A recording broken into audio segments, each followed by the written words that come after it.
من قناة أخبار متنوعة. السلام عليكم. لا تنسوا الاشتراك لتصلكم الفيديوهات اليومية التي نقوم بنشرها على القناة. شهد مقر إقامة المنتخب المغربي قبل مباراته المرتقبة اليوم الثلاثاء أمام جنوب إفريقيا أجواء غير عادية تمثلت في تدفق المئات من الإيفواريين لتحية لاعبي ومدرب الفريق وليد الركراكي رغم الطوق الأمني الذي لم يسمح لهم بالاقتراب من اللاعبين. كما ارتدى أغلبهم قمصان حكيم زياش الذي كان سببا في إنقاذ كوت ديفوار من فضيحة الخروج المهين من دور المجموعات بهدفه في مرمى زامبيا الذي قادهم لاحقا للإطاحة ببطل النسخة السابقة منتخب السنغال.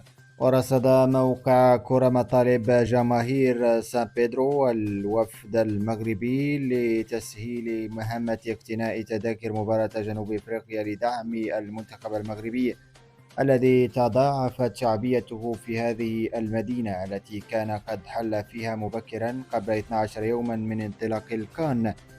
ومهما كانت نتيجة المباراة الليلة سيغادر منتخب المغرب المدينة، وتم رصد العشرات من الإيفواريين يذرفون الدموع بسبب قرب مغادرة الأسود لهذه المدينة بعدما نسجوا علاقات مميزة معهم.